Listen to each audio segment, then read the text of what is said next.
Hello students, मैं हूं वेद प्रकाश, आपका मेंटर फ्रॉम lecturedekho.com। और आज हम स्टार्ट करने वाले हैं एक और नया चैप्टर, केमिस्ट्री का ही बहुत मज़ेदार चैप्टर है जिसका नाम है periodic classification of elements. Students, आगे बढ़ने से पहले इस चैप्टर की कुछ बातें करते हैं। पहले चैप्टर के नाम के बारे में जानते हैं।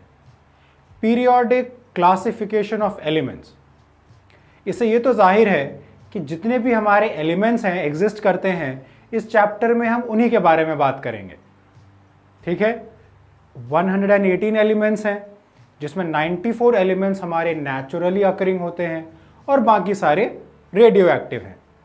रेडियो एक्टिव मतलब जिन्हें हम सनलाइट के प्रेजेंस में, रेडिएशन के प्रेजेंस में रिएक्शन करा के प्रोड्यूस करते हैं और जिनका लाइफ स्पैन भी बहुत छोटा होता है। ठीक है, 94 are naturally occurring, others are radioactive or they are made in labs through radiation and radioactivity। अब बात आती है कि पीरियोडिक क्लासिफिकेशन का क्या मतलब है। सबसे पहले जानते हैं कि टर्म पीरियोडिक का क्या मतलब है। Anything that repeats itself after a certain amount of time that is called periodic. जब कोई चीज खुद को थोड़े समय के बाद रिपीट करती रहती है तो उसे हम पीरियोडिक कहते हैं।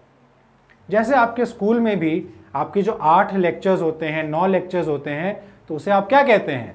उसे आप पीरियड कहते हैं, क्योंकि हर लेक्चर का एक ड्यूरेशन सेट है, 30 मिनट्स, 45 मिनट्स, 1 आवर, और उस ड्यूरेशन के बाद अगला लेक्चर स्टार्ट हो जाता है, अगला पीरियड स्टार्ट हो जाता है।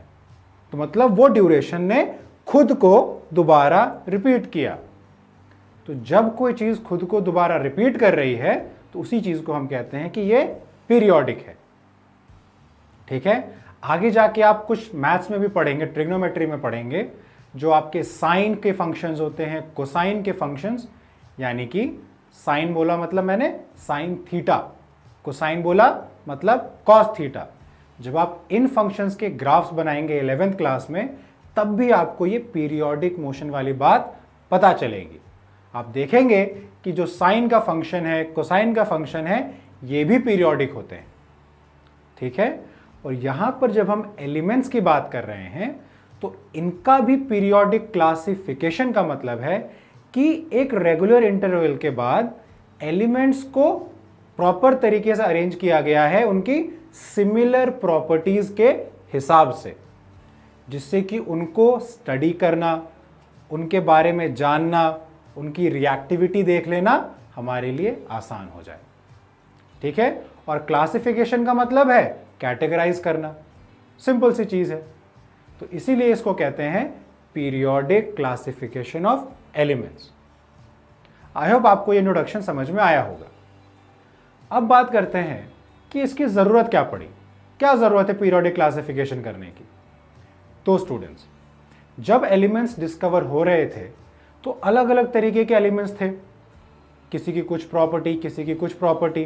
तो जब केमिस्ट्स ने, साइंटिस्ट ने इनको स्टडी करना शुरू किया तो रैंडम स्टडी करना बहुत मुश्किल हो रहा था। कभी किसी की कुछ अलग प्रॉपर्टी निकल के आती थी, जब उससे किसी और की सिमिलैरिटी देखने जाएं तो उसकी कुछ और प्रॉपर्टी निकलती थी। तो एक बहुत ज़्यादा केओस मचा हुआ था।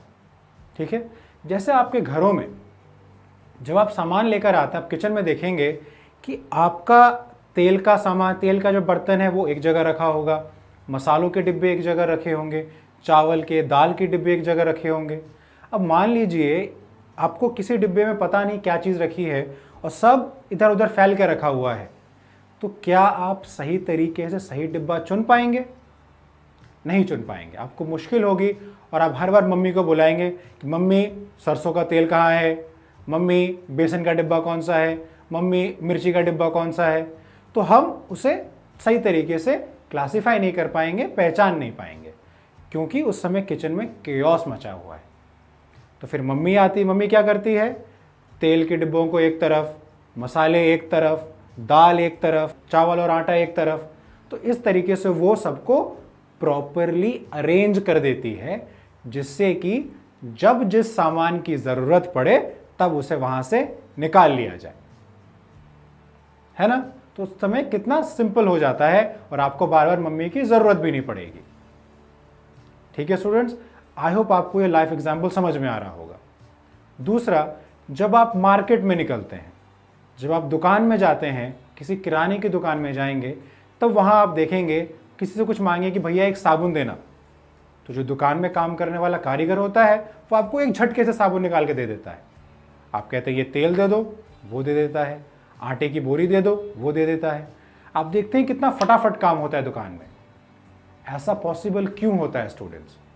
क्योंकि वहाँ हर अलग अलग शेल्फ में सामान उनके अकॉर्डिंगली रखे गए हैं, अरेंज किए गए हैं।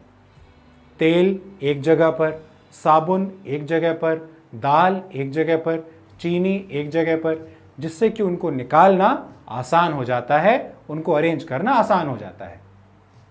आप केमिस्ट की शॉप पे जाइए, वहां आप कितनी भी सारी दवाइयां देंगे, आप देखेंगे कि केमिस्ट आपको फटाफट निकाल के दे देते हैं। और जब आप केमिस्ट को देखेंगे कि वो किसी डिब्बे से आपको दवाई निकाल कर दे रहा है, तो डिब्बे के बाहर भी वो कुछ मार्किंग्स बना के रखते हैं, जिससे कि दवाई की और दवाई के शेल्फ की पहचान की जा सके, पहचाना जा सके। और उनकी अरेंजमेंट भी इस तरीके से होती है कि उसे आराम से निकाला जा सके। तो देखिए, इसीलिए कहते हैं क्लासिफिकेशन कितनी ज़रूरी है, एक प्रॉपर अरेंजमेंट कितना ज़रूरी है। और यही काम किया गया हमारे सारे एलिमेंट्स के लिए भी, क्योंकि एलिमेंट्स को स्टडी करना ही हमारा साइंस का बेसिस है। अगर हम एलिमेंट्स को स्टडी नहीं करेंगे तो अपने आसपास की चीज़ों को जानेंगे कैसे, नए इन्वेंशंस कैसे होंगे, नए प्रोडक्ट्स कैसे बनेंगे, दवाइयाँ कैसे बनेंगी, बाकी केमिकल्स कैसे बनेंगे। साबुन नहीं होता हमारे पास, इतने सारी दवाइयाँ नहीं होती, अगर हमने इन एलिमेंट्स को प्रॉपरली क्लासीफाई करके, अरेंज करके समझा नहीं होता, इनकी प्रॉपर्टीज़ को स्टडी नहीं किया होता तो।